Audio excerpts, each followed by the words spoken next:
नमस्कार दोस्तों, मैं अंकुर उपाध्याय स्वागत करता हूं आप सभी का आपके अपने YouTube channel share market analysis में। ये एक ऐसा स्टॉक है जिसने बाजार की तेजी में लोगों का पैसा बनाया तो बिल्कुल है ही नहीं, खा और गया है पैसा। बहुत ही ज्यादा खराब परफॉर्मेंस, अंडर परफॉर्मेंस, जो मर्जी कह लीजिए। और ये जो है ना, ये भारत की टॉप 50 कंपनी का हिस्सा है, ये निफ्टी का हिस्सा है। उसके बावजूद इसने इतनी खराब परफॉर्मेंस दी है कि आई थिंक लोग इसको देखते तक नहीं है। पूरी मार्केट में आप अनाप शनाप नए पुराने सारे नाम सुनते होंगे, लेकिन इस स्टॉक को लेकर बहुत कम आपको नाम स्क्रीन पे दिखता होगा, लोगों के रडार पे दिखता होगा। आज इस कंपनी के रिजल्ट्स आने थे और बहुत ही खराब नंबर पेश करे हैं। यानी कि पहले ही बाजार मान रहा था कि खराब नंबर आएंगे, उसके सामने 3 गुना खराब नंबर पेश करे हैं। मैं आपके साथ डेटा शेयर करता हूं, लेकिन उससे पहले मैं आपको स्टॉक का नाम बताना चाहता हूं। स्टॉक का नाम है यूपीएल, यानी यूनाइटेड फॉस्फोरस लिमिटेड। इस स्टॉक के नंबर्स आने थे, नंबर्स आ चुके हैं, वो तो मैं आप सभी के साथ डिस्कस करूंगा ही करूंगा। लेकिन एक बार आप स्टॉक का टेक्निकल चार्ट देखिए, एक आध साल का। एक साल में इस स्टॉक ने आपको 23% के नेगेटिव रिटर्न्स दिए हैं, वो भी तब जब भारतीय बाजार अपने उच्चतम स्तर पर है, इकोनॉमी बहुत शानदार कर रही है, सब कुछ अच्छा हो रहा है। मतलब छोटी से छोटी, बड़ी से बड़ी कंपनियां डबल हो गई हैं। लेकिन इस शेयर ने क्या करा है, 23% अपने निवेशकों का पैसा खा गई। केवल इतना ही नहीं, अगर मैं 2 साल पीछे जाऊं ना, तो और खराब परफॉर्मेंस है। स्टॉक 32% के नेगेटिव रिटर्न्स दे रहा है अपने शेयर होल्डर्स को, जिसके सामने बाजार में निफ्टी ने लगभग 25% के रिटर्न्स दे दिए हैं। इनफैक्ट एक साल में ही निफ्टी के तो 22% के रिटर्न्स हैं। अगर मैं 5 साल की बात करूं तो ये स्टॉक 1.5% नेगेटिव रिटर्न्स दे रहा है। तो इससे खराब परफॉर्मेंस किसी कंपनी ने नहीं दी निफ्टी में, मतलब ढूंढने से भी नहीं मिलेगा। निफ्टी में तो बिल्कुल नहीं मिलने का है, ठीक है। बट ये स्टॉक एक ऐसा शेयर है जो हमेशा से निवेशकों को दुखी करता रहा। इस कंपनी के प्रमोटर्स की तरफ से एक बायबैक अनाउंसमेंट हुआ था 900 रुपए के भाव पर। तब उम्मीदें जगी थी कि शायद चलेगा, लेकिन उसके बाद फिर खराब हो गया। अब मैं आपके साथ रिजल्ट्स पे आता हूं। मतलब पहले तो मैं आपको बताना चाहता हूं, कंपनी ने घाटा पोस्ट करा है, और घाटा थोड़ा बहुत नहीं करा है। 1090 करोड़ के प्रॉफिट के सामने 1200 करोड़ का घाटा पेश करा है कंपनी ने।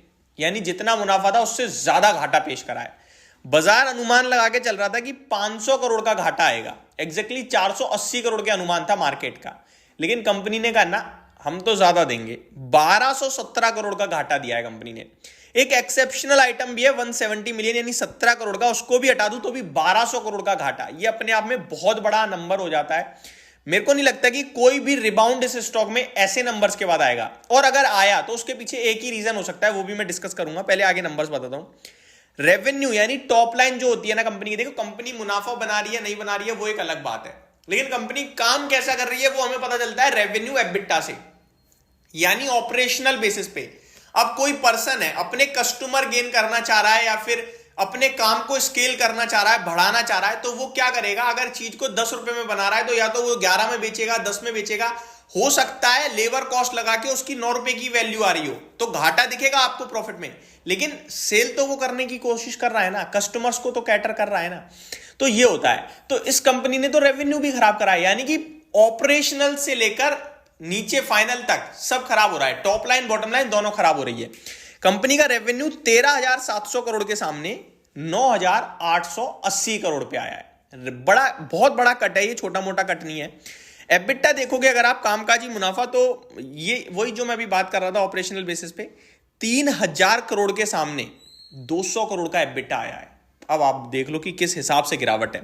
अनुमान था 1,000 करोड़ के एबिटा का, उसके सामने 200 करोड़ का एबिटा पेश करा है। मार्जिन पूरे खत्म, पूरे 22.2% के सामने 2.2% के मार्जिन रह गए हैं। तो ये कंपनी क्या कर रही है क्या नहीं कर रही है शायद ही कोई समझ पाएगा इन नंबर्स के बाद। तो अब मैं आता हूं डायरेक्टली वापस से स्टॉक के प्राइस पे। जैसा कि मैंने कहा, इन नंबर्स के दम पर बिल्कुल ये स्टॉक ऐसा हो जाएगा कि ना जाने कितने डाउनग्रेड आएंगे और इस स्टॉक में सेलिंग अलग आएगी। अब अंदर से कोई कंपनी रिपोर्ट निकाल रही है, पीछे से कॉन्कोल कर रही है, वो सब तो अभी मैंने नहीं देखा है। वो सब आ गया, उसमें कुछ आगे के लेकर आउटलुक अच्छा दे दिया तो ये स्टॉक गिरेगा नहीं, इतना हो सकता है।